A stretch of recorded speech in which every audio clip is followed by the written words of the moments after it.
He said that he couldn't exonerate the president. You looked at that evidence, and you did. I mean, what's the fundamental difference between your view and his? Well, I think Bob said that he was not going to engage in the analysis. He was not going to make a determination one way or the other. We analyzed the law and the facts, and a group of us spent a lot of time doing that and determined that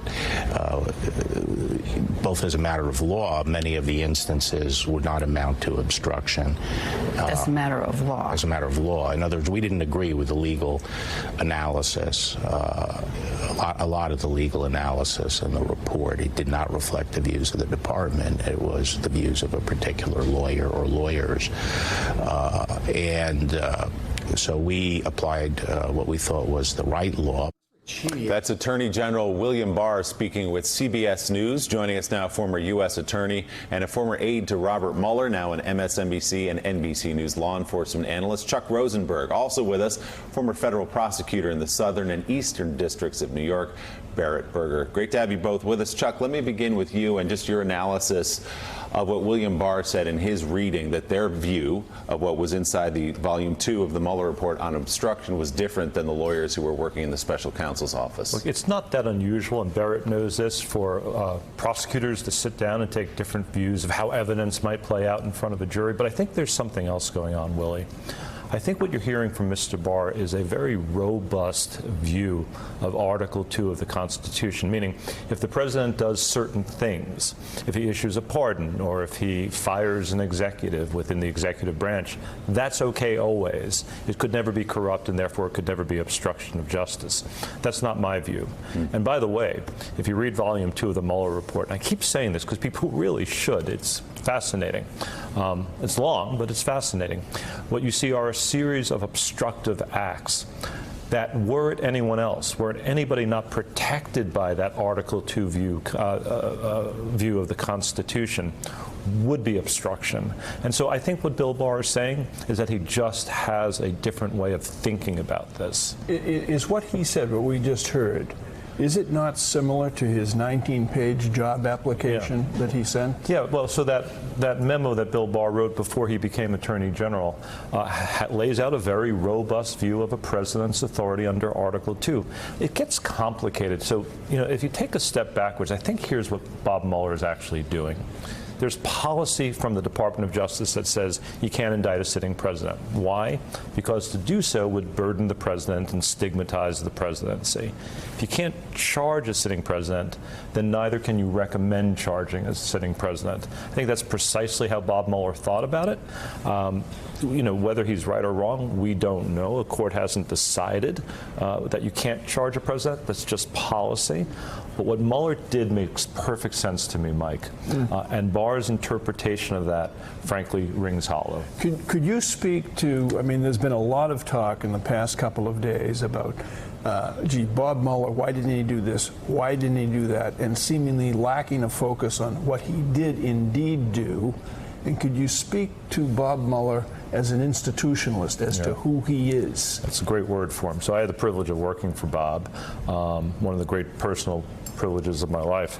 He is first and foremost an institutionalist. He's a rule-oriented guy. He was a Marine infantry officer. He was asked to do a couple of things: investigate, prosecute if appropriate, and then write a report. He wasn't asked to opine. He wasn't asked to weigh in politically. He wasn't asked to color outside the lines, which is something, as you well know, Mike, he would never do.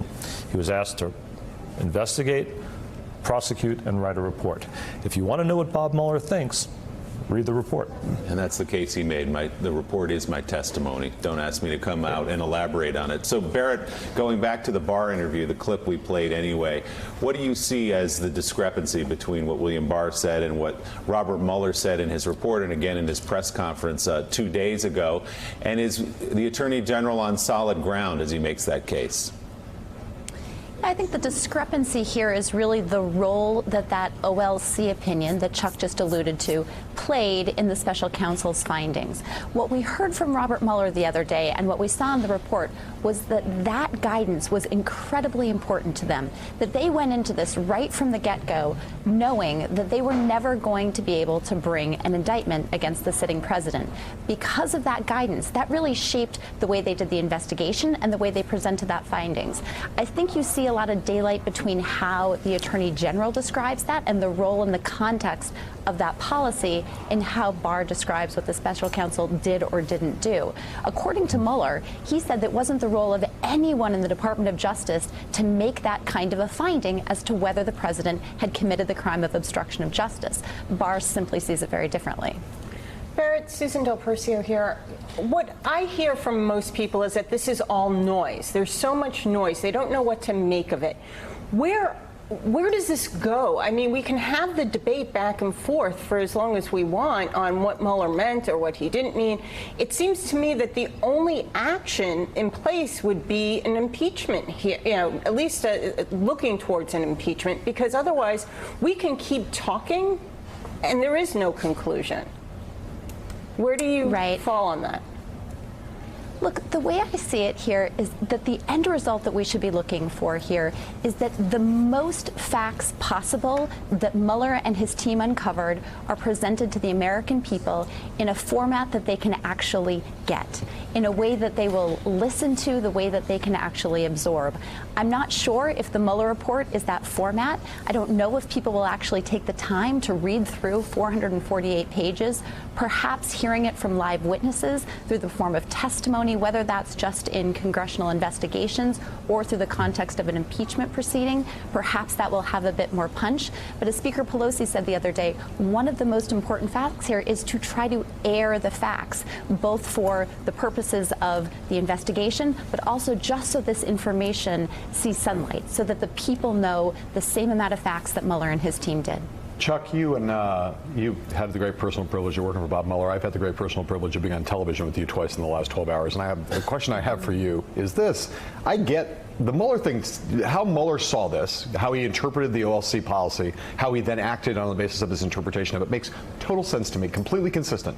What doesn't make any sense to me is the relationship between Mueller and Barr at this point, because Bob Mueller was an employee of the Department of Justice during this period. He says he was in consultation with the Deputy Attorney General, with Rosenstein throughout. He had an interpretation. He acted according to that interpretation. Barr, clearly to Mueller's great annoyance, took the report, mischaracterized it publicly right out of the gate.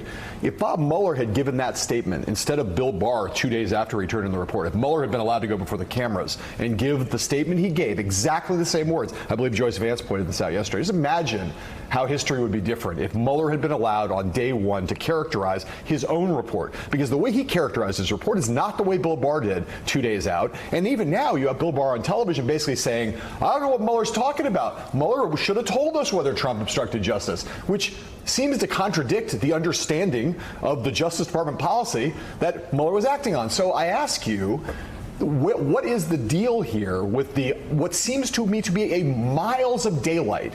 In fact, not necessarily how they're presenting it, but in fact, miles of daylight between Bob Mueller and the current Attorney General. Well, you're right, John. It's really hard for the truth to catch up. And so if Bob had gone first with the version we heard the other day, I think people would have a very different view. There is a lot of daylight. It's unfortunate. Bob is a subordinate to Bill Barr, and so it's Bill Barr's determination in the end that controls. I think Barrett makes a really important point. And it's the difference between a book and a movie, right? I mean, I keep telling people to read the book, and Barrett's point is people can't and probably won't read 448 pages, and so they need to see the movie. And the idea of bringing live witnesses in front of Congress is the movie, and that may resonate, because if we're going to get the facts out in some way to close that gap between Bill Barr and Bob Mueller, maybe my advice is not that useful. Public service time. Could you clear up for people watching, and for us actually, the difference between Ken Starr? A lot of people say, sure. Why didn't they do what Ken Starr did? Why didn't Bob Mueller do that? The difference between the two charges, Ken Starr's charge and Bob Mueller's charge. A legal question that I think I can actually answer. So thank you for that, Mike. Ken Starr was operating under a different statute, the Independent Counsel Statute, which expired in 1999 at the end of his tenure. So he was not a subordinate officer within the Department of Justice. He was an independent counsel who could make his own determinations about who to charge, how to charge, what report to write, whether or not to release it publicly, when and what to say publicly. He had all that authority. When Ken Starr finished his work and the Independent Counsel Statute under which he operated expired, it was replaced with a new regulatory scheme, a new set of rules under which Bob Mueller operated, special counsel, subordinate to the Attorney General of the United States. Simply put, Bob Mueller did not have the running room that Ken Starr had. So, Barrett, as we say, an impeachment hearing or an impeachment inquiry would allow the American people to see the facts. The White House and many people in this country might say, well, Bob Mueller gave you the facts. He gave you a 448-page book to go read on the beach this summer if you haven't read it yet. Would there be new information that comes out in an impeachment inquiry? In other words, would the American people, in fact, get more information than they already have? I think they would. I mean, first of all, I love the idea of everyone, sitting on the beach reading the Mueller report. That's a great visual. Yeah. Exactly. I think they would, simply because the Mueller report talks about the investigation that team did. It gives information that they gathered, but every time you have a live witness sitting in a chair answering questions spontaneously, subject to essentially cross-examination, new information always comes out. But not even just new information, you get context for that information. You get to see the witness's demeanor. You get to see, how they answer those questions, whether you think they appear credible, whether what they say has the ring of truth as they're saying it. So I absolutely think that the public would get more context to this investigation that Mueller did, and possibly even more evidence. And we may just end up there. Barrett Berger with the book club for the summer. Number one on the list is the Mueller report. Chuck Rosenberg, thank you as well. We'll be listening to the MSNBC podcast, the hit podcast, The Oath. The latest episode is an interview with Sally Yates. It's available now. To learn more, you can go to msnbc.com/The Oath. Chuck, thanks. Good to see you. Thanks for checking out MSNBC on YouTube, and make sure you subscribe to stay up to date on the day's biggest stories. And you can click on any of the videos around us to watch more from Morning Joe and MSNBC. Thanks so much for watching.